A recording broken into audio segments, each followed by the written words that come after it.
보물섬 안은 오랜 시간 동안 아무도 들어오지 않은 것처럼 침묵이 감돌고 있었다.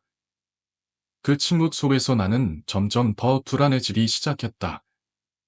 아주머니는 내 질문에 대답을 하면서도 그 목걸이를 손에 쥐고 있는 손끝이 미세하게 떨리는 걸 느낄 수 있었다.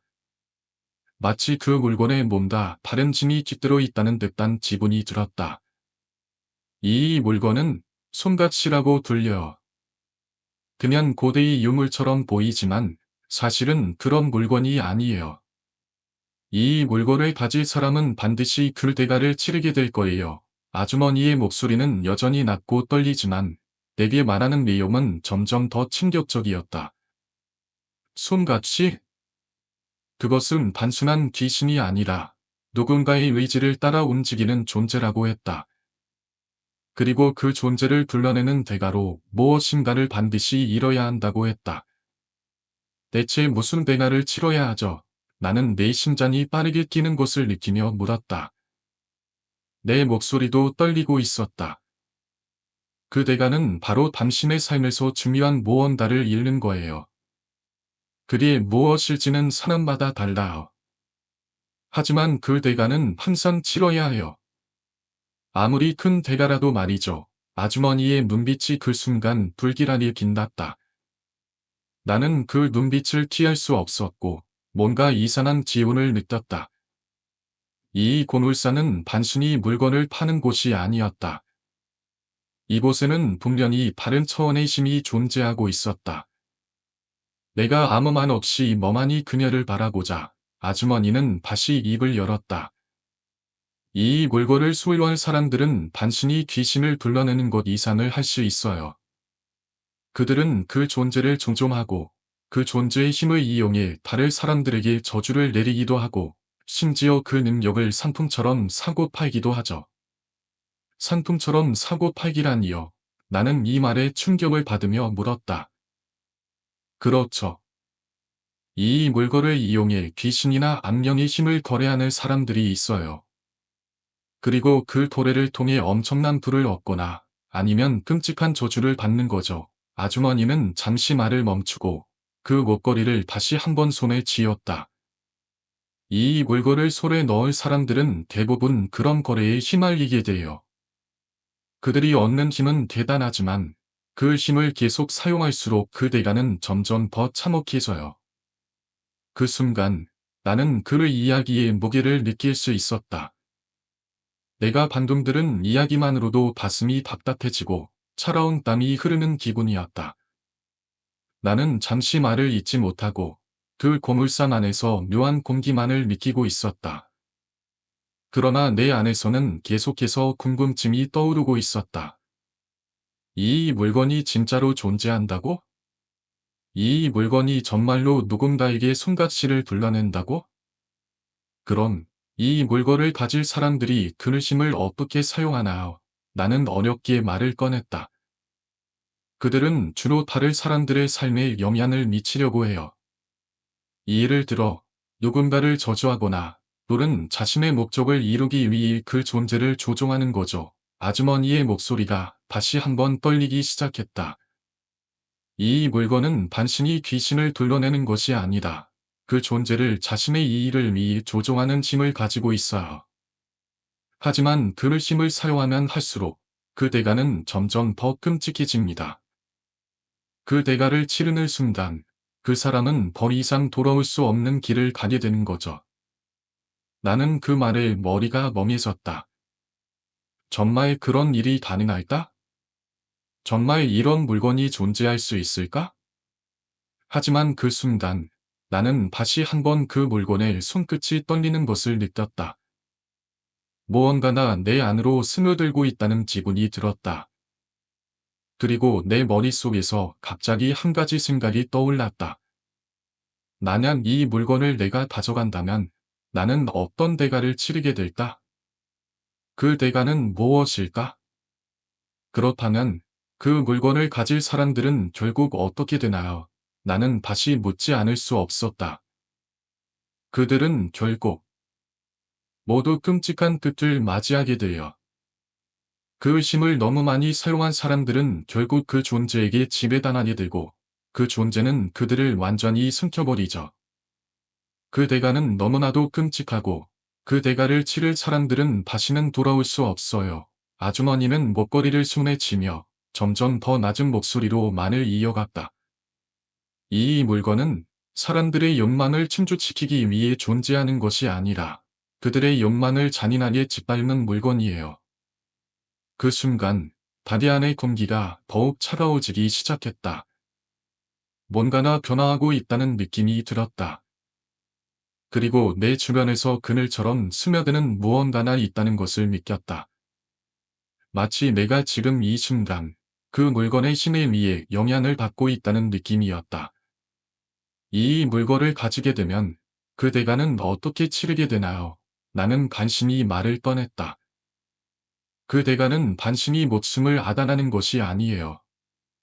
그보다 더 끔찍한 일들이 기다리고 있어요. 이 물건을 가지게 되면 그 대가는 산숨에서 점차적으로 드러나게 돼요. 그것이 바로 그 존재의 힘이에요. 아주머니는 침묵을 지킨 채 다시 한번 목걸이를 손에 쥐었다. 내가 이 이야기를 끝까지 들었을 때 그 순간 나는 그 고물상에서 더 이상 있을 수 없었다.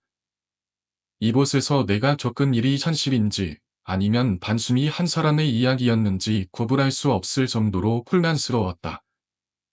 하지만 한 가지 확실한 것은 이 물건이 실제로 존재하고 그 힘이 정말로 사람들의 삶을 지배할 수 있다는 점이었다.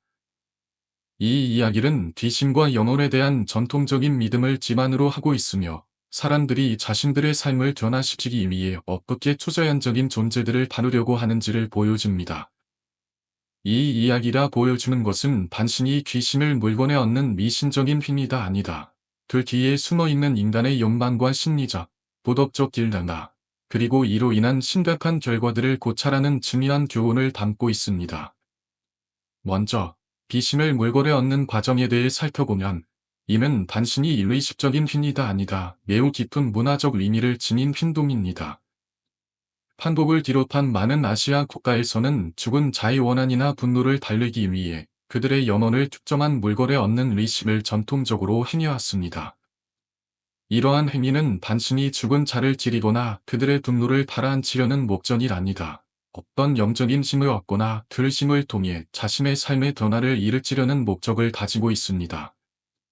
이 이야기에 등장하는 물건들은 단순한 물건들이 아닙니다. 각각의 물건은 특정한 영혼이나 귀신의 에너지를 담고 있습니다. 그것을 스물한 사람에게 특정한 효과를 미칠 수 있다고 믿어집니다. 예를 들어 죽은 자의 원혼을 담고 있는 하늘이나 직신, 그리고 기타 소통들은 그 자체로 하나의 신비로운 힘을 지닌다고 여겨집니다. 이를 통해 사람들은 자신의 삶을 바꾸거나 원하는 것을 얻으려는 욕망을 품게 됩니다. 그러나 이러한 물건을 다루는 것은 단순한 행위 이상의 의미를 가집니다. 그 물건을 소유함으로써 사람들은 자신이 얻고자 하는 것을 얻을 수 있을지도 모르지만 동시에 그 물건에 담긴 귀신이나 영혼의 부작용에 의해 위험에 처할 수도 있다는 사실을 알아야 합니다. 이 이야기가 더욱 흥미로운 이유는 단순히 귀신을 물건에 옮기는 방식이 아니다.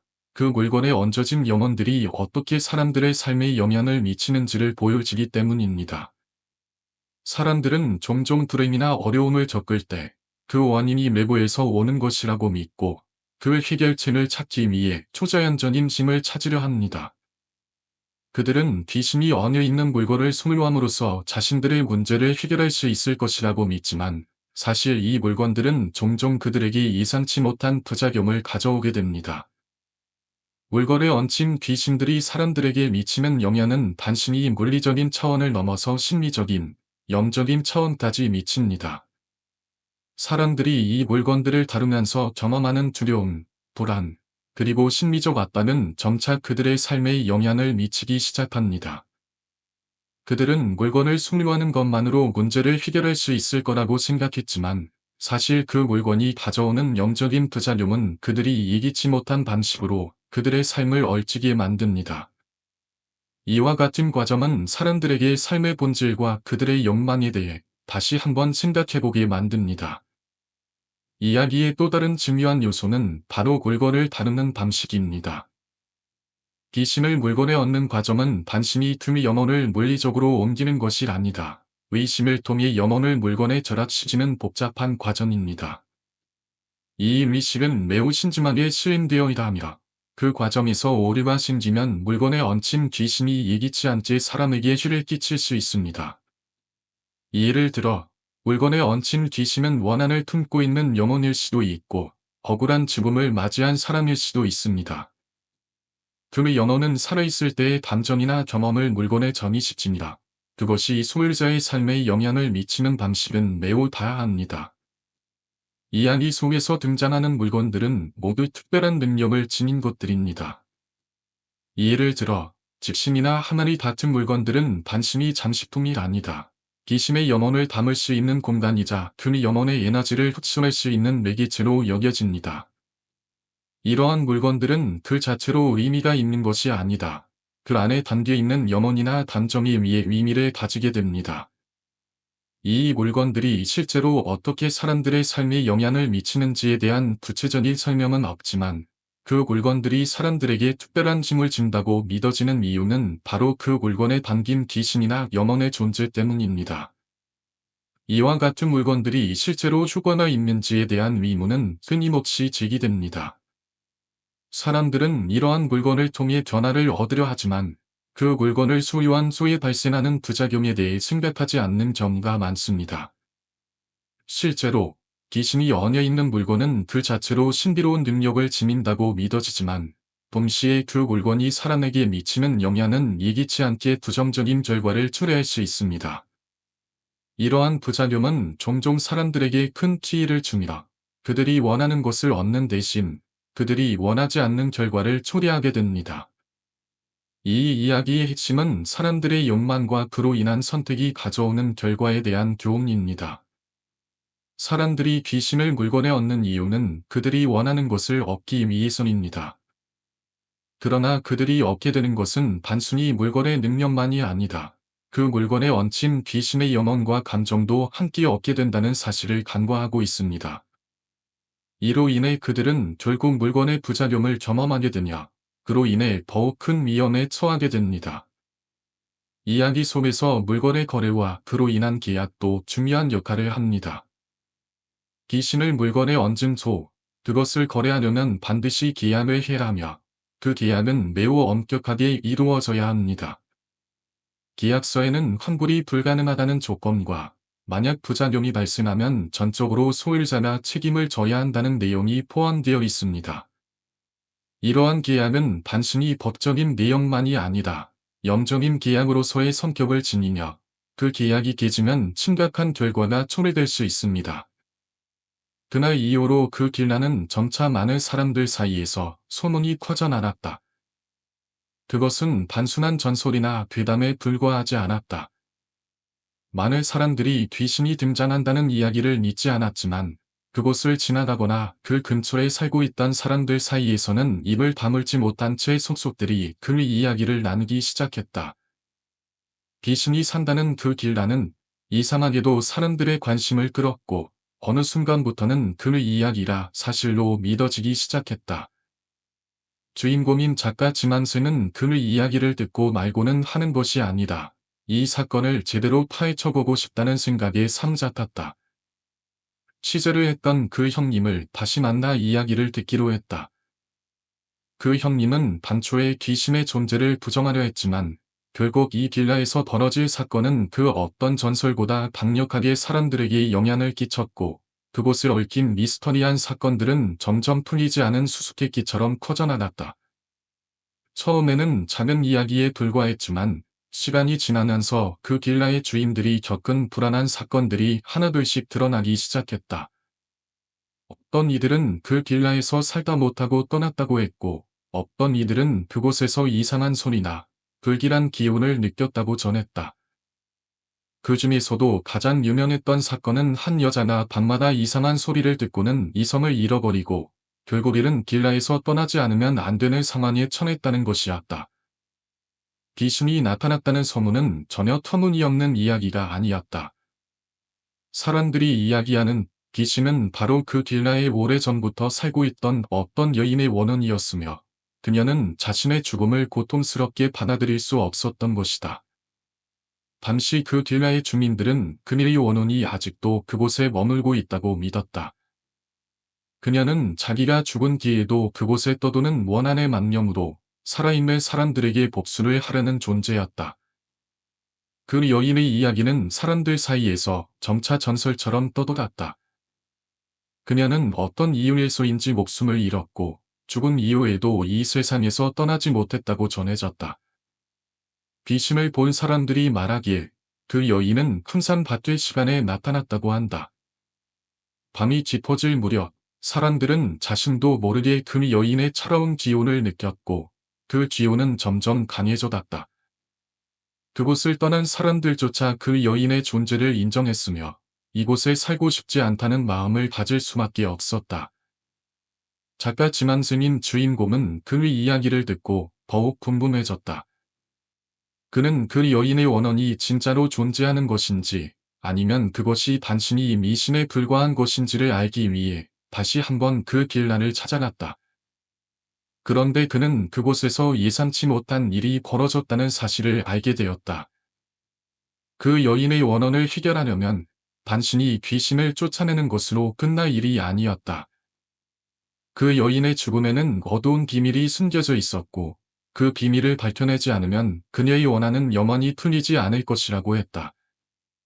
그 여인이 죽은 이유는 단순한 사고가 아니었다. 당시 그녀는 그녀의 남편과 함께 살고 있었고 그 남편은 외도를 했다. 그녀는 남편의 대심을 알게 되었고 그 사실에 대해 복수를 결심했다. 하지만 그녀의 복수는 결국 자신을 더욱 깊은 고통 속에 몰아넣었다. 그 남편은 그녀의 복수를 취하기 위해 그녀를 잔인하게 죽였고 그 사건은 결코 밝혀지지 않았다. 여인의 원혼은 그 죽음이 불공평하다고 생각하며 남편의 대신과 죽음에 대한 복수를 하기 위해 계속해서 그 빌라에서 떠나지 못한 것이다. 그 사실을 알게 된 주인공은 충격을 받았다. 그는 그 여인의 원혼을 풀어줄 수 있는 방법을 찾기 위해 노력했지만 그 과정에서 그는 점점 더 깊은 미스터리에 빠져들게 되었다. 결국 그는 그 여인의 죽음에 숨겨진 진실을 밝혀내기 위해 여러 사람들에게 이야기를 들었고 그 여인의 원혼을 풀어주기 위한 방법을 찾기 위해 여러 가지 시도를 하게 되었다. 그는 결국 그 여인의 죽음에 얽힌 이야기를 완전히 밝혀내고 원혼을 풀어줄 수 있는 방법을 찾게 되었다. 하지만 그 과정에서 그는 예상치 못한 일이 벌어졌다. 그 여인의 원혼은 풀어졌지만 그 빌라에서 벌어진 일들은 결코 평범한 사건이 아니었다.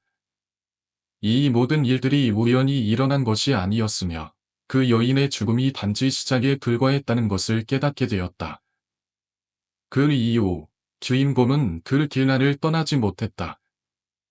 그의 마음은 그 여인의 원혼을 위해 깊이 얽히게 되었고 그는 그 사건을 평생 잊을 수 없게 되었다.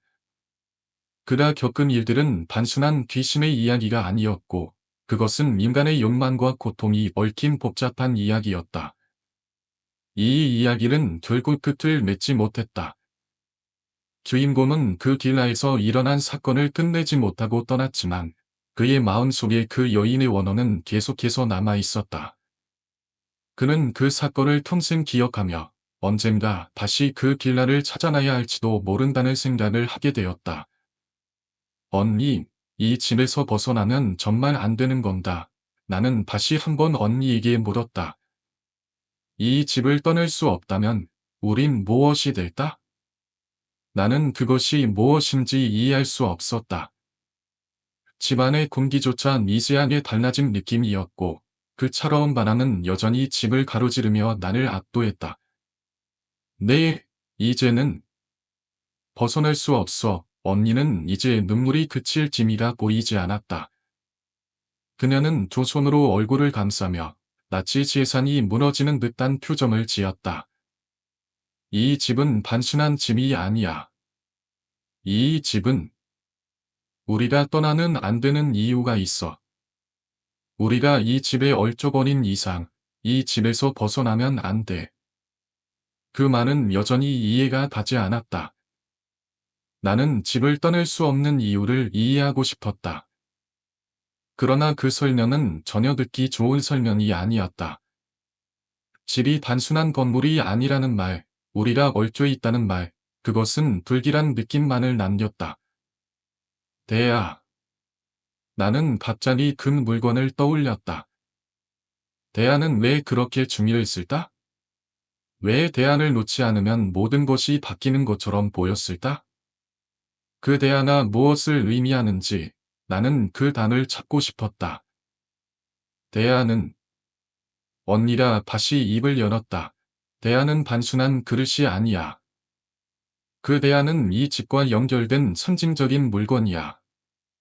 우리가 그 대안을 놓지 않으면 이 집의 힘이 나나고 그 힘이 사라지면 이 집은 더 이상 우리에게 안전한 곳이 될 수 없어. 그래서 그 대안을 두고 다시 놓는다고. 나는 언니의 말이 이해가 가지 않았다. 대안아 놓여있던 자리에 가서 보니 그 대안은 여전히 그곳에 있을 것처럼 느껴졌다. 하지만 그 자리에 아무것도 없었다. 오히려 그 자리를 마주하는 별이 이상한 기분이 느껴졌다. 언니, 정말로. 대안아 없어졌어. 나는 그녀에게 물었다. 대안은 없어졌어. 하지만 그 자리에 남아있는 것은 우리가 아직 풀지 못한 문제야. 언니는 떨리는 목소리로 말했다. 우리가 이 진에서 벗어나지 못하게 되는 이유는 그 문제 때문이야.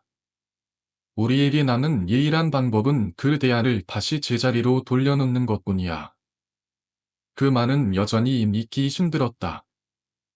대야 하나가 그토록 중요한 물건이라는 것, 그것을 놓고 다시 돌려놓지 않으면 이 집에서 벗어날 수 없다는 말, 나는 그것이 단심이 미심이나 믿음일 뿐이라고 생각했다. 그러나 그녀의 눈빛은 그 무엇보다 진지해 보였다. 그러니까 대야가 원래 있었던 자리를 다시 채우면 우리는 이 집에서 벗어날 수 있다는 거야. 나는 더 이상 참지 못하고 물었다. 그렇다고. 언니는 고개를 끄덕이며 말했다. 하지만 그 자리에 놓고 나서도 이 집에 대한 진실을 밝혀내지 않으면 우리는 이 집에 갇히게 될 거야. 그 순간 집 안에서 또 다른 소리가 들리기 시작했다. 이번에는 분명히 밖에서 들리는 발자국 소리였다. 그 발자국 소리는 점점 가까워졌고 꽃물을 두드리는 소리가 들렸다. 나는 순간적으로 몸을 움찔하며 문 쪽을 쳐다보았다. 누구지? 나는 조용히 물었다. 누군가가 온 거야. 언니는 두려운 목소리로 말했다. 그 사람들은 이 집과 관련이 있는 사람들일 거야. 문을 두드리는 소리는 계속되었다. 나는 더 이상 참지 못하고 문을 열기 위해 일어섰다. 그러나 언니는 극히 나를 붙잡았다. 문을 열면 안 돼. 그녀는 절박한 목소리로 말했다. 그들은 이 집의 저지를 틀려고 오는 사람들이 아니야. 그들은 우리를 집 안에 닫으려는 사람들이야. 그 말을 듣자 나는 문을 여는 것을 멈췄다. 그러나 그 소리는 계속해서 들려왔고 점점 더 강하게 문을 두드리는 소리가 들렸다. 나는 더 이상 참을 수 없어서 문을 열기로 결심했다. 내가 문을 열자 밖에는 아무도 없었다. 이상하네. 나는 의아해하며 문을 열었다. 누구도 없잖아? 하지만 그 순간 문을 열자마자 차가운 바람이 밀려 들어왔다. 그리고 그 바람 속에서 한 사람의 목소리가 들려왔다. 머리가 그 대야를 놓치면 결국 이 집은 우리에게 돌아오게 될 거야. 그 목소리는 어두운 그림자처럼 속삭였다. 집에서 일어난 일들은 점점 더 무서워지기 시작했습니다. 언니는 처음에 단지 이상한 기분을 느꼈고 그 느낌을 지나쳐갔습니다. 그러나 그 기분이 점점 더 강하게 다가오면서 언니는 더 이상 무시할 수 없게 되었습니다. 그 얼굴이 매일 새벽마다 보였고 처음에는 꿈인 줄 알았지만 그것은 분명히 현실에서 일어나고 있는 일이었습니다. 언니가 말한 것처럼 그녀는 화장실을 가려고 했던 그날 밤, 거실을 지나쳤을 때 무언가 이상한 기분을 느꼈습니다. 그녀는 잠깐 멈추어 서서 주변을 살폈습니다. 그리고 그때 식탁 밑에서 얼굴이 보였다고 했습니다. 그것을 사람이 아닌 것처럼 보였고 너무나도 성면에서 언니는 한동안 그 자리에 서 있을 수밖에 없었습니다. 그 얼굴은 아무리 봐도 사람의 얼굴이었고 언니는 그것을 보고 나서부터 몸서리가 쳐졌습니다. 그 얼굴이 자신을 보고 있는 듯한 느낌이었고 언니는 그때부터 그 얼굴을 피할 수 없었습니다. 그 얼굴이 정말 괴물 같아서 사람이라고 믿을 수 없어서 언니는 떨리는 목소리로 그때의 상황을 이야기했습니다. 그 얼굴을 본 수로는 매일 밤이 지옥 같아서 그 얼굴이 거기 있을 때마다 그 순간만큼은 모든 것이 멈춘 것 같아서 내가 움직이려고 하면 그 얼굴도 나를 따라 움직이는 듯해서 정말 아무것도 할 수 없었어. 언니는 그 얼굴이 나타나는 시간을 정확하게 기억하고 있었습니다. 매일 새벽, 그것이 보였고 처음에는 단지 환상처럼 느껴졌지만 시간이 지나면서 그 환상은 점점 더 현실로 다가왔습니다. 언니는 그 얼굴을 보고 나서 더 이상 잠을 잘 수 없었고 그 자리에 가면 아무리 피하려 해도 그 얼굴이 자신을 따라오는 것 같았습니다. 그 얼굴은 점점 더 선명해졌어. 내가 그 얼굴을 피하려고 하면 그 얼굴도 나를 따라오는 것 같아서 나는 정말 두려웠어. 이건 단순한 꿈이 아니었어. 언니는 말을 이어갔습니다. 그리고 그것은 나만 보는 게 아니었어. 아랫집 부부도 그 얼굴을 봤다고 했어. 그 얼굴이 아랫집 부부에게도 나타났다고 저는 그 이야기를 듣고 놀랐습니다. 그럼 아랫집 부부도 그 얼굴을 본 거야? 그들은 그 얼굴을 봤어. 그들이 본 것은 얼굴뿐만이 아니었어. 그들은 천장에서 내려오는 여자의 몸도 봤어. 그리고 그들이 그 광경을 본 뒤 둘 다 너무 무서워서 결국 이사를 갔어. 언니는 계속해서 말했다. 그들이 봤던 건 내가 본 것과 같은 여자의 얼굴이었어. 그들이 봤던 여자는 천장에서 내려오고 있었고 그것은 단순히 공포를 넘어선 일이었어. 그녀의 목소리는 점점 더 떨렸습니다. 아랫집 부부도 그 얼굴을 보았다는 이야기를 들으면서 그 얼굴의 존재는 더 이상 단순한 괴담으로 치부할 수 없었습니다. 그것은 어떤 기밀이 숨겨져 있는 것 같았고 그 기밀은 점점 더 밝혀져야 할 것만 같았습니다. 언니는 더 이상 그 집에 있을 수 없다고 생각했고 결국 그 집을 떠나기로 결심했지만 그 얼굴의 존재는 여전히 그 집에 남아 있었습니다. 그 대야로 얼굴을 덮어놓은 이후도 그 얼굴을 더 이상 보지 못했어. 하지만 그것이 진짜 해결책은 아니었어. 언니는 그 얼굴을 덮었을 때의 상황을 떠올리며 말했다. 그 대야로 덮어놓으니까 일시적으로 얼굴이 보이지 않았지만 그건 반지 숨긴 곳에 불과해서 그 얼굴은 여전히 그 자리에 남아 있었어. 그렇다면 그 얼굴은 무엇일까요? 왜 그 얼굴은 매일 새벽마다 나타나는 것일까요? 그 얼굴이 보여지는 것은 단순히 이름이 얼굴일까요? 아니면 그 집에 얽힌 기밀이 있는 것일까요? 그 얼굴이 보여지는 것은 단지 한 사람의 고통을 넘어서 그 집에 얽힌 어두운 과거와 연결되어 있을지도 모릅니다. 그 얼굴이 나타나는 이유는 분명히 있을 거야. 이 집은 단순한 집이 아니라 언니는 심각한 표정으로 말했습니다. 이 집에 얽힌 과거가 있기 때문에 그 얼굴이 계속 나타나는 거야.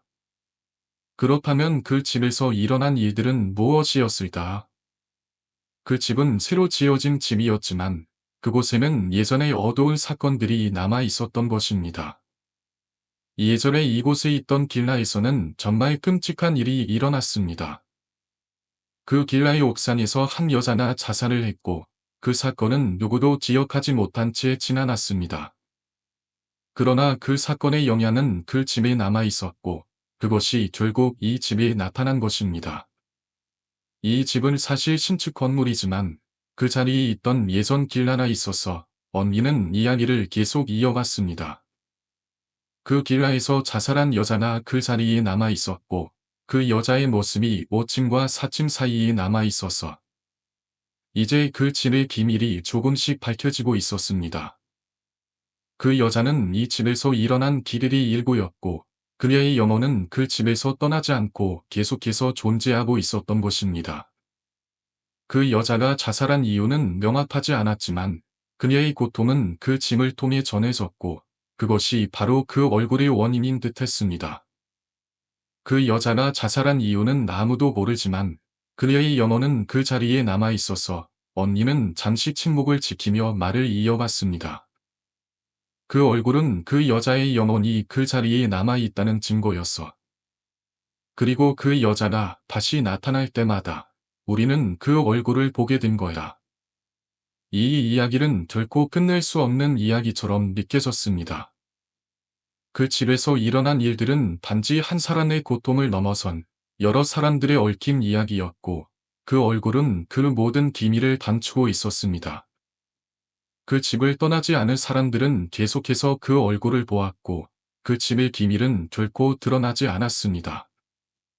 그리고 그 얼굴이 나타날 때마다 사람들은 두려움 속에 살아갔습니다. 이 이야기는 내가 어린 시절부터 잘 알고 있는 마을의 한 구석에 있는 창고에 대한 이야기입니다.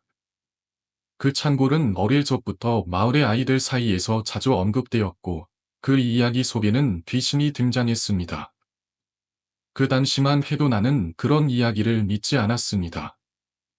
단지 그 창고가 사람들 사이에서 괴담처럼 떠도는 이유가 궁금했을 뿐입니다. 그리고 나서 고등학교 시절 내가 직접 그 창고를 가게 되면서 그 모든 소문이 이 사실임을 깨닫게 되었고 그때의 경험은 내게 많은 영향을 끼쳤습니다. 마을에서 그 창고에 대한 소문은 오랜 시간 동안 퍼져 있었고 대부분의 사람들은 그곳을 피하거나 지나갈 때마다 빠르게 지나갔습니다. 아이들 사이에서는 그 창고가 비순이 사는 곳으로 알려져 있었고 그 소문은 점점 더 커져만 갔습니다. 나는 그때까지 그 이야기를 단순한 허구일 뿐이라고 생각했지만 그 소문 속에 숨어있는 무언가를 알게 되면서 나의 생각은 달라졌습니다. 이 창고가 특별한 이유는 그 위치에 있습니다. 마을의 가장 외곽에 위치한 산 속에 숨어 있었고 평소에는 사람들이 잘 가지 않는 곳이었습니다. 오히려 사람들은 그 창고를 두려워하며 피하는 경향이 있었죠. 나는 어릴 적부터 그 창고가 존재하는 것을 알고 있었지만 그곳에 대한 두려움이 나를 막았고 그저 그 소문 속에서만 그 창고를 상상하며 살았습니다. 하지만 시간이 지나면서 점차 그 창고에 대한 호기심이 생겼고 그 호기심은 결국 나를 그곳으로 이끌었습니다. 고등학교에 다니던 어느 날 나는 학교에서 공부에 지쳐 있었습니다. 부모님의 지대와 압박 속에서 나는 학업에 집중할 수 없었고 계속해서 스트레스를 받으며 지냈습니다. 그런 내 마음을 누구도 이해하지 못했고 나는 점점 더 외로워졌습니다. 부모님은 나의 성적에 대해서만 신경 쓰셨고 나는 그로 인해 점점 더 자신감을 잃어갔습니다. 그러던 중 그 창고에 대한 이야기를 다시 떠올리게 되었고 나는 그 창고에서 무엇인가를 발견할 수 있을지도 모른다는 생각이 들었습니다. 그날 밤 나는 부모님이 자고 있는 틈을 타서 자전거를 타고 창고로 향했습니다. 길게 산을 오르는 동안 두려움은 커져만 갔지만 그보다 더 큰 호기심과 의지가 나를 이끌었습니다. 그 창고가 정말로 귀신이 나온다면 나는 그곳을 직접 확인하고 싶었고 그 소문이 단지 헛소문일 뿐이라는 것을 증명하고 싶었습니다. 그렇게 나는 산을 넘고 마침내 창고에 도달했습니다. 창고에 도착했을 때 그곳은 조용하고 어두운 분위기 속에 잠겨 있었습니다. 창고의 문은 굳게 닫혀 있었지만 나는 그 문을 열고 안으로 들어가고 싶었습니다. 그래서 나는 창고 주변을 서성거리며 문이 열릴 틈을 노렸습니다.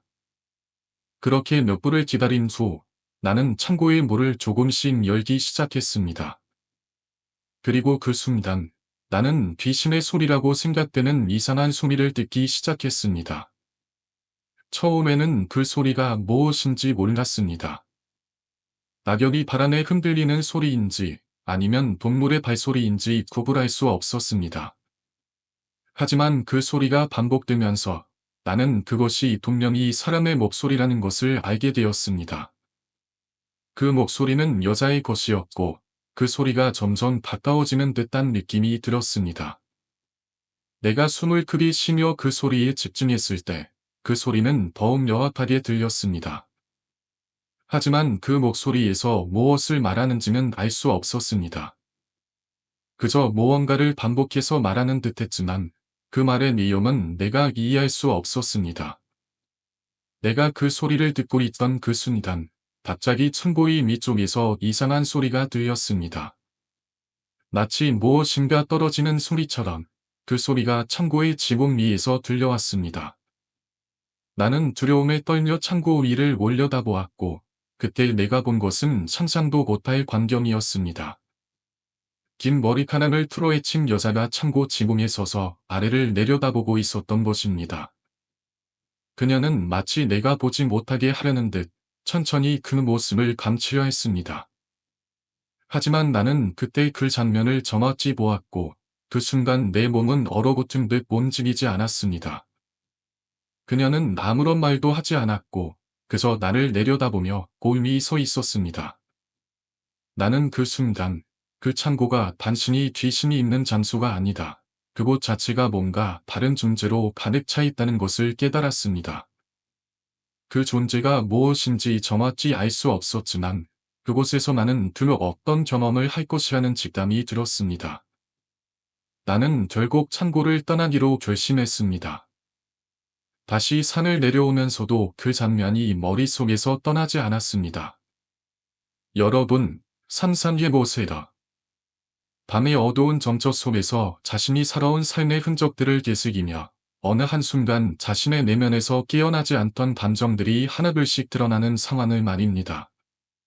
우리는 모두 각자의 목표를 향해 달려가며 그 과정에서 몹시 많은 선택을 합니다. 그리고 그 선택이 때로는 우리 자신을 이식하게 하고 때로는 우리의 내면을 더욱 괴롭히게 하기도 합니다. 이 이야기는 제가 순천으로 여행을 갔던 2006년 여름의 일입니다. 당시 저는 여름의 뜨거운 날씨 속에서 순천만 습지를 걷기 위해 고향을 떠나 여행을 떠났습니다. 그곳에서 만난 사람과의 대화가 제게 깊은 인상을 남겼고 그 사람과의 이야기를 통해 우리는 어떤 인생의 진리를 마주하게 되었죠. 그 여행에서 만난 사람은 40대 초반의 남자였으며 여수에 있는 대기업에서 일하는 성공적인 직장인이었습니다. 처음에는 그의 말과 행동이 그리 특별하지 않다고 생각했지만 시간이 지나면서 그가 가진 내면의 고마움과 집착을 점차 깨닫게 되었습니다. 그는 자신이 이루고자 하는 모든 것을 거침없이 추구하는 사람이었으며 그 과정에서 드러나는 어두운 면들을 자신도 인식하지 못하고 있었습니다. 그와 함께 순천을 돌아다니며 나눈 이야기는 매우 평범한 일상적인 대화처럼 들렸습니다. 그러나 그의 말 속에서 점점 더 숨겨진 불안과 공허함이 드러나기 시작했습니다. 그는 반복적으로 성공이 전부라고 말하며 자신이 모든 것을 이뤄낼 사람이라고 자랑했습니다. 그가 말하는 모든 것이 결국 목표를 향해 달려가는 여정에 관한 것이었고 그 여정 속에서 그는 절대 멈추지 않겠다는 확신을 가지고 있었습니다. 하지만 그 확신이 지나치게 강하게 드러나면서 나는 점점 더 불안한 감정을 느끼기 시작했습니다. 그가 말하는 성공의 목표가 무엇이었을까? 돈이었을까요? 아니면 명예와 권력일까? 그가 말하는 모든 것이 결국 내가 원하는 것을 모두 가질 것이라는 말로 귀결되었고 그것은 그의 내면에서 다른 사람들과의 관계를 무시하고 모든 것을 자기가 원하는 대로 이루어야 한다는 반한 욕망으로 이어졌습니다. 그와의 대화에서 점점 더 어두운 면이 드러나기 시작하면서 나는 그가 겪은 과거의 상처와 고통을 알게 되었습니다. 그는 자신이 성공을 이룩하기까지 겪어야 했던 수많은 어려움들을 얘기했지만 그 이야기는 자주 그의 집착과 불안으로 변질되었고 결국 그의 인생에 대해 다시 생각하게 만들었습니다. 그는 자신의 과거를 돌아보지 않으려 했고 지금의 성공에 집중하려 했지만 그 집착은 그를 점점 더 불행하게 만들고 있었습니다. 그 남자의 이야기를 들으며 나는 인간의 내면에 대해 다시 한번 생각하게 되었습니다. 그는 성공을 이루기 위해 아무리 지나치게 노력하더라도 그 노력의 끝에 도달하는 것이 진정한 행복일지 의문이 들었습니다. 그는 성공의 목표를 향해 달려갔지만 결국 그 과정에서 자신을 잃어버린 사람처럼 보였습니다. 그는 자신의 내면에 있던 불안과 공허함을 인정하지 않으려 했고 그로 인해 더 많은 불행이 그를 따라다녔습니다. 이 이야기는 단순한 한 사람의 이야기로 끝나지 않습니다. 우리가 일상에서 마주치는 수많은 사람들 중에서도 이러한 내면의 불안과 공허함을 가지고 있는 사람들이 많습니다. 우리는 종종 외적인 성공을 추구합니다. 그 목표를 이루기 위해 수많은 노력을 기울입니다. 하지만 그 과정에서 우리는 종종 진정한 행복과 만족을 잃어버리게 됩니다. 진정한 행복은 외적인 것에서 오는 것이 아니다. 우리의 내면에서 우러나오는 것임을 우리는 알아야 합니다. 그 남자와의 이야기를 통해 나는 한 가지 중요한 교훈을 얻었습니다. 바로 성공이라는 목표는 결국 우리의 내면을 돌아보지 않으면 그 자체가 우리를 더욱 고립시키고 괴롭히는 원인이 될 수 있다는 점입니다. 그 남자는 자신의 성공을 이루기 위해 끊임없이 달려왔지만 그 과정에서 자신이 진정으로 원하는 것이 무엇인지 그리고 자신이 과거에 겪었던 아픔과 상처를 어떻게 치유할 것인지에 대해선 전혀 고민하지 않았습니다. 그는 오직 외적인 목표에만 집착했습니다. 그로 인해 더욱 고통을 겪게 되었죠. 이 이야기를 통해 나는 우리 모두가 때때로 외적인 성공에 집착하며 살고 있다는 사실을 깨달았습니다. 하지만 진정한 성공은 외적인 것이 아니다. 우리의 내면을 채우는 것임을 우리는 이해해야 합니다. 우리는 누구나 삶에서 원하는 것을 추구하고 목표를 향해 달려가지만 그 과정에서 우리 자신의 내면을 돌아보지 않으면 결국 우리는 진정한 행복을 놓치게 될 것입니다. 우리는 결국 자신이 이루고자 하는 목표가 무엇인지, 그리고 그 목표를 이루기 위해 우리가 무엇을 희생해야 하는지에 대해 깊이 고민해야 합니다. 목표가 우리를 이끄는 것이 아니다. 목표를 이루는 과정에서 우리가 누구인지를 잃지 않도록 해야 합니다. 그 남자의 이야기는 그 점을 명확하게 알려주고 있습니다. 성공을 향해 달려가던 그 남자가 결국은 자신을 잃어버리고 내면의 불안과 고통에 갇혀 있다는 사실을 깨닫게 되었습니다. 이제 우리는 무엇을 추구할 것인지, 그리고 그것을 이루기 위해 어떤 마음가짐으로 살아갈 것인지에 대해 고민해야 할 때입니다. 성공을 추구하는 것은 중요하지만 그 과정에서 우리 자신을 잃지 않도록 해야 합니다. 우리가 추구하는 성공이 단지 외적인 목표에 그치지 않고 내면의 평화와 만족을 추구하는 것이 되기를 바랍니다. 그날 밤, 우리는 순천의 한 잔을 술집에서 만남을 마친 후 길게 대화하며 시간을 보냈습니다. 형님은 이미 술에 취한 상태였고 저도 더 이상 그와의 대화를 계속하는 게 힘들어졌습니다. 하지만 그날의 대화는 나중에 제 삶에 큰 영향을 끼칠 것이었습니다. 이 모든 대화가 끝날 때쯤 저는 형님의 이야기를 다 듣고 난 뒤 느낀 점이 많았습니다. 그가 보여준 자신감과 자부심 뒤에는 그만의 아픔과 고통이 있었고 그것들이 그를 지금의 위치로 이끌었음을 깨달았습니다. 처음에는 그가 하는 자랑이 매우 피곤하게 느껴졌습니다. 일종의 과시로 느껴졌기 때문이죠.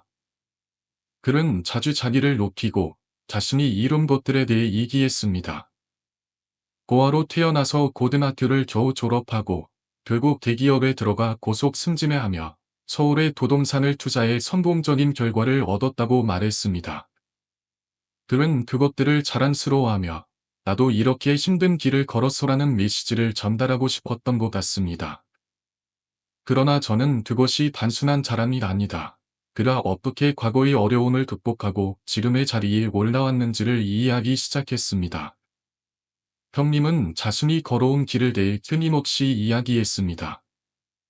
그가 고아로 자라면서 겪었던 어려움들, 아무도 그를 도와주지 않았던 시절을 회상하며 그런 어려움들이 결국 그를 강하게 만들었다고 말했습니다. 그는 당시의 힘든 시절을 떠올리며 그것이 자신의 성격과 능력을 단련시켰다고 자주 강조했습니다. 저는 그 이야기를 들으면서 그가 그 고통을 어떻게 받아들이고 이겨냈는지, 그리고 그것이 그를 오늘날의 위치로 이끈 이유를 조금씩 알게 되었습니다. 현님은 자신이 겪었던 고난을 단순히 과거의 이야기가 아닌 현재와 미래에 대한 교훈으로 변환시키려고 했습니다. 그가 이야기한 자랑들이 결국은 자신이 겪었던 아픔과 고통의 결과였다는 사실을 알게 되자 저는 그를 바라보는 시각이 조금씩 달라졌습니다. 형님의 이야기는 단지 자랑이 아니라 힘든 시절을 극복하고 성공한 뒤에도 여전히 겸손하게 살려고 하는 한 사람의 내면을 엿볼 수 있는 지혜였습니다. 술자리에서 형님은 계속해서 자신의 이야기를 이어갔습니다. 이번에는 자신이 어떻게 이끌어낸 성공이 단지 개인적인 성취가 아니라 가족과 친구들에게도 영향을 미쳤다고 말했습니다. 그는 자신의 두 자녀가 전교 1, 님을 다투며 훌륭한 성적을 기록하고 있다는 것을 자랑스럽게 언급했습니다. 그런 이야기를 들으면서 저는 그가 성공을 단순히 개인적인 만족을 위한 것이 아니다, 주변 사람들과 나누기 위한 것이었음을 느낄 수 있었습니다. 그는 자신의 성공이 결국은 가족을 위해서, 그리고 그들의 미래를 위해서였다는 것을 강조하고 싶어 했습니다.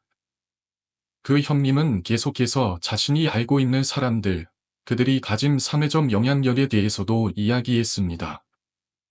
내가 누구와 연락을 하고 있는지, 그들이 가진 권력과 영향력이 얼마나 중요한지 알고 있어야 한다고 말했습니다. 그는 자신의 네트워크와 그것이 자신에게 어떻게 이익을 주는지에 대해 자랑했습니다. 그러나 저는 그가 자신을 자랑하면서도 결국은 그 사람들에게 진정으로 감사하고 그들이 자신의 성장에 중요한 역할을 했다는 것을 인정하려는 의도가 있음을 알게 되었습니다. 그러면서 저는 그의 이야기를 조금 더 깊이 들여다보기 시작했습니다. 그는 그저 성공한 사람일 뿐만 아니라 자신이 어떤 어려움을 겪었는지, 그것을 어떻게 이겨냈는지에 대해서도 솔직하게 털어놓고 있었습니다. 그가 보여주는 자부심기에는 끊임없이 자신을 강하게 만들기 위해 애썼던 모습들이 숨어 있었고, 그가 오늘날의 자리에 오를 수 있었던 이유는 바로 그 노력과 인내에서 비롯되었음을 깨달았습니다. 그의 자랑이 점점 길어지자 저는 지친 마음을 감추기 어려웠습니다. 그때 그는 잠시 말을 멈추고 저를 바라보았습니다. 그래, 나도 이제 좀 쉬어야겠다. 그런데 너는 왜 여기까지 온 거야? 왜 여행을 맞지? 그는 처음으로 제게 관심을 보였고, 저는 그 기회를 놓치지 않고 제 이야기를 시작했습니다. 제 이야기는 그동안 아무런 대화 없이 술만 마시던 시간 동안 너무나 궁금했던 부분이었기 때문입니다. 저는 작가나 되고 싶습니다. 남들에게 감동을 주는 이야기를 쓰고 싶어요. 그런 이야기를 만들기 위해서 다양한 사람들을 만나고 그들의 경험을 듣고 그 속에서 영감을 얻고 있습니다. 저는 그동안의 여행 목적과 저의 목표를 간단히 설명했습니다. 그때부터 형님은 제 이야기에 진지하게 반응하니라. 그렇다면 내가 만난 사람들 중에서 가장 인상 깊었던 사람은 누구다? 라고 물었습니다. 저는 그동안 만난 다양한 사람들에 대해 이야기하며 그들의 경험과 이야기가 어떻게 제 글에 영향을 주었는지를 설명했습니다. 형님은 제 이야기를 들으며 아주 흥미롭게 반응했습니다. 그는 너는 정말 흥미로운 일을 하고 있구나. 내가 아는 소설가도 있는데 그와 연결해 줄 수 있을 거다 라고 말했습니다. 물론 그가 제게 소설가를 소개해 줄 것이라고 믿진 않았지만 그가 제 이야기에 관심을 보였다는 것만으로도 저는 감사하게 생각했습니다. 제 이야기가 손님에게 긍정적인 영향을 미친 것 같아서 제 마음도 조금 풀리기 시작했습니다. 그렇게 대화는 이어졌고 술은 계속해서 흘러갔습니다. 시간이 지나면서 우리는 각자의 삶에 대해 더 많은 이야기를 나누게 되었고 그 속에서 우리가 공감할 수 있는 부분들이 많다는 것을 알게 되었습니다. 형님은 자신이 이룬 성공에 대해 더 이상 자랑하지 않았고, 대신 서로의 경험을 나누며 진지한 대화를 이어갔습니다. 그 대화 속에서 우리는 각자 어떤 삶을 살아왔는지, 어떤 고난을 겪었는지, 그리고 그 고난이 우리를 어떻게 변화시켰는지에 대해 이야기를 나누었습니다. 마지막으로 우리는 술자리를 정리하고 각자의 길을 떠났습니다. 그 형님은 내일 다시 만나지 않겠다고 말했지만 그날 밤의 대화는 저에게 큰 의미를 남겼습니다. 그와의 대화가 끝나고 저는 그동안 겪어왔던 여러 가지 고민과 어려움을 다시 한번 되돌아보게 되었습니다. 형님의 이야기에서 얻은 교훈은 단순히 그가 이룬 성공을 넘어서 사람은 자신의 과거와 경험을 어떻게 받아들이고 그것을 통해 성장할 수 있는지에 대한 것이었습니다. 형님의 고백을 들은 후 나는 잠시 침묵을 지켰다. 그 말 한마디 한마디가 너무나도 무겁고 진지해서 나는 한동안 아무런 대답을 할 수 없었다. 그의 눈빛은 이제 더 이상 동렴하고 강렬하지 않았다. 오히려 그 눈빛 속에는 깊은 피로와 회의감이 엿보였다. 마치 세상의 모든 짐을 짊어지고 살아온 사람처럼 느껴졌다. 형님은 잠시 동안 고개를 숙인 채 말없이 한참을 가만히 있었다. 그 모습은 내가 처음 그를 만났을 때의 모습과는 사뭇 달라 보였다. 그때 그는 자신감 넘치는 눈빛과 흔들리지 않는 목소리로 나를 맞이했었다. 하지만 지금은 전혀 다른 사람처럼 보였다. 이제는 그가 말하는 모든 것이 진심처럼 느껴졌고 그가 겪어온 고통을 조금이라도 이해할 수 있을 것만 같았다. 형님. 내가 조심스럽게 말을 꺼냈다. 형님의 말을 들으면서 내 내면에서 뭔가가 바뀌는 기분이 들어요. 형님이 그렇게 말할 수밖에 없었던 이유를 이제 조금은 알 것 같아요. 하지만 그럼에도 불구하고 내가 할 수 있는 건 그저 듣고 이해하는 것뿐인 걸까요? 형님은 내 말을 듣고 잠시 고개를 들었다. 그의 표정이 무언가를 결심한 듯 다시 한번 확고하게 변했다. 너는 내가 진짜 원하는 걸 찾고 싶은 거지? 형님의 목소리에는 이제 조금씩 냉정한 느낌이 섞여 있었다. 그럼 이 길을 따라다. 내가 정말로 이 모든 것을 알고 싶다면 나와 함께 가야 할 거야. 이건 단순한 이야기가 아니다. 우리가 살아온 세상에 대한 진실이니까. 나는 그가 말하는 진실이라는 것이 무엇인지 조금씩 알게 되었다. 이 이야기가 단순히 형님의 과거에 대한 고백이 아니다. 내가 지금까지 살아온 방식과 세상에 대해 다시 한번 생각해보게 만드는 그런 이야기라는 것을. 그리고 그 진실을 마주하는 것은 결코 쉽지 않다는 것도. 이 순간 나는 형님이 그렇게까지 고백하는 이유를 이제는 이해할 수 있을 것 같다. 형님, 그럼 우리가 해야 하는 일이 뭔가요? 내가 다시 물었다. 형님은 잠시 침묵을 지키고 있다가 결국 입을 열었다. 우리는 그 길을 따라가야 내가 말했던 운이라는 것이 무엇인지를 그리고 그것이 어떻게 우리에게 영향을 미치는지를 알아야 그게 바로 우리가 살아나는 이유일 수 있기 때문이지. 형님의 말에 나는 이제 어느 정도 그가 말하는 방향을 따라갈 준비가 되어 있었다. 그러나 그 말이 완전히 이해되는 것은 아니었다. 형님이 말한 그 우리라는 것이 무엇인지, 그리고 그것이 우리의 삶에 어떤 영향을 미치는지를 정확히 이해하려면 더 많은 시간이 필요할 것 같다. 그렇지만 나는 이제 그 길을 따라갈 준비가 되어 있었다. 그것이 내 삶을 바꿀 수 있다는 희망이 생겼기 때문이다. 그럼 어떻게 시작할까요? 내가 묻자 형님은 다시 한번 깊은 숨을 쉬며 답했다. 첫 번째로 해야 할 일은 우리가 지금까지 살아온 방식에서 벗어나는 거야. 우리가 지금까지 알고 있던 세상과 우리가 믿고 있던 것들이 모두 틀릴 수 있다는 사실을 인정하는 것부터 시작해야 해. 형님의 말은 단순한 조언처럼 들렸지만 그 말이 지는 의미는 결코 가볍지 않았다. 세상에 대한 우리의 인식, 우리가 믿고 따르던 모든 것들이 사실은 거짓일 수 있다는 생각은 너무나도 충격적이었다. 나는 그 말을 들으면서 내 삶이 이제까지 얼마나 좁은 시야로 살아왔는지를 깨닫기 시작했다. 그런 우리가 시작할 첫 번째 단계는 뭐죠? 내가 다시 묻자. 형님은 고개를 들고 손가락으로 벽을 다리켰다. 그곳에는 작은 사진 한 장이 걸려 있었다. 오래된 사진이었다. 시간이 많이 흐른 듯 색이 바래지고 흐릿해진 사진 속에는 몇 명의 사람들이 웃고 있었다. 그 사람들의 표정은 여전히 밝았지만 그 뒤에 숨겨진 이야기는 내가 상상할 수 없을 정도로 무겁고 어두운 것이었다. 이 사진을 봐. 이 사진 속 인물들 중 일부는 이제 더 이상 이 세상에 없다. 그들은 어떤 방식으로든 이 세상에서 사라졌어. 그리고 이 사진은 그들의 마지막 모습이야. 형님은 사진을 가리키며 말했다. 우리가 가야 할 길은 이 사진과 관련이 있어. 나는 그 말을 듣고 놀랐다. 그 사진 속 사람들은 누구일까? 그리고 그들이 왜 사라졌을까? 형님의 말을 들으면서 그 사진이 단순한 추억이 아니라 어떤 중요한 사건을 암시하고 있다는 느낌을 받았다. 그리고 나는 그 사건이 바로 형님이 말하는 온과 깊은 연관이 있다는 것을 직감할 수 있었다. 우리가 이 길을 가게 되면 우리가 상상할 수 없는 일들이 벌어질 거야. 형님은 나를 바라보며 말했다.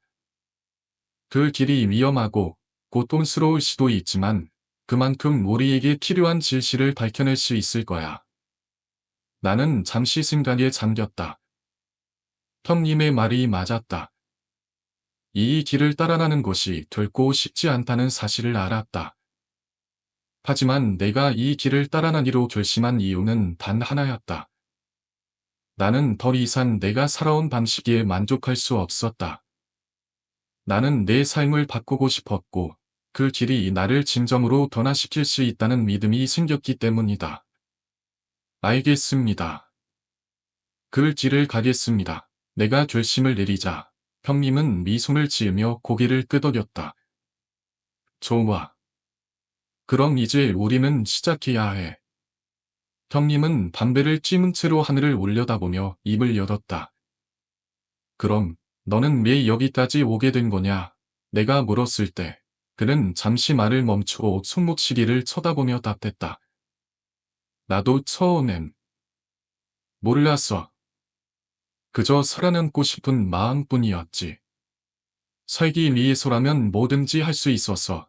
그의 눈빛은 점점 더 어두워졌고 나는 그의 말 속에서 숨겨진 고통을 읽을 수 있었다. 그럼 그게 너희 진짜 선택이었냐? 내가 조심스럽게 물었다.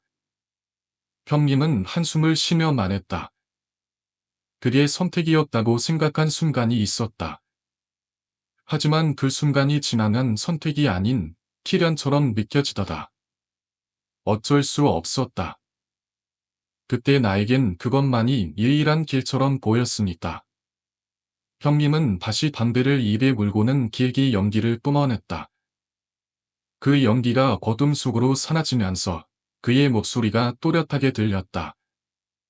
내가 했던 그 짓들이 결국 나를 여기까지 오게 만들었어.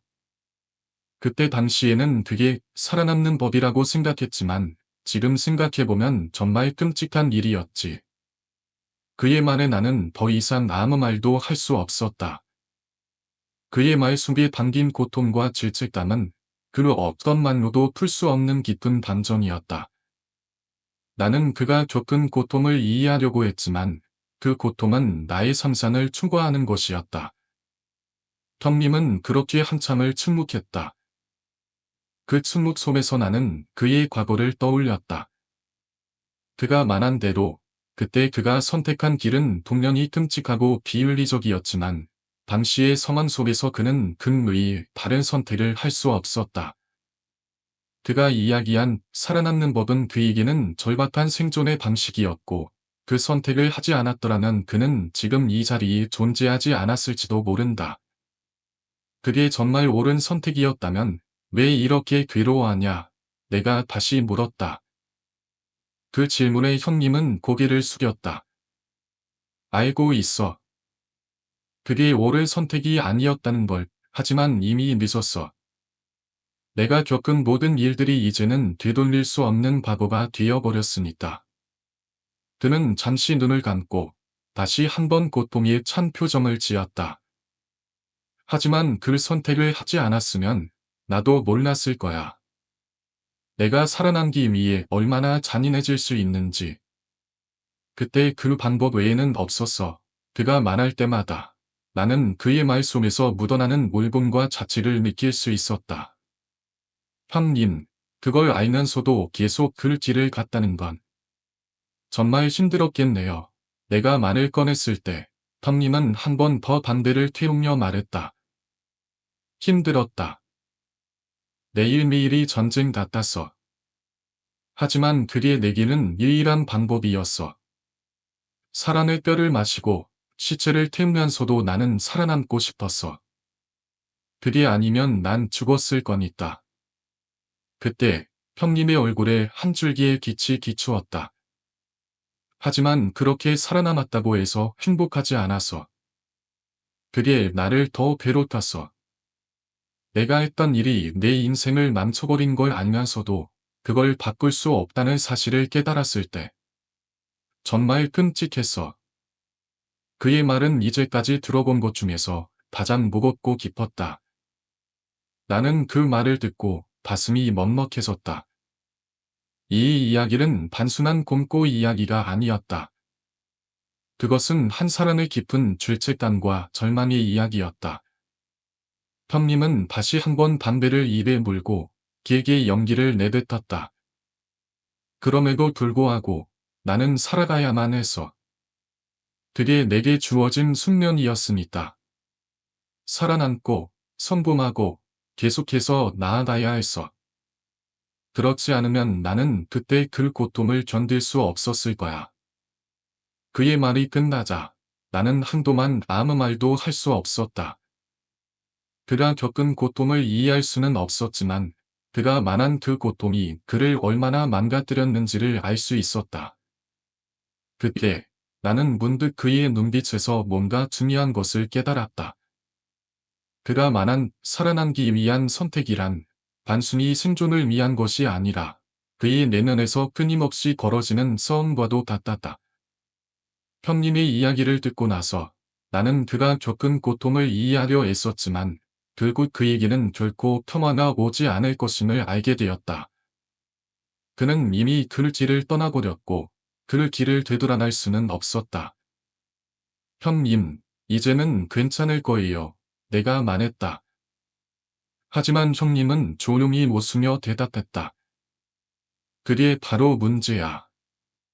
내가 한 선택이 잘못된 거라는 걸 알면서도 그 길을 떠날 수 없다는 게 더 큰 문제인 거야.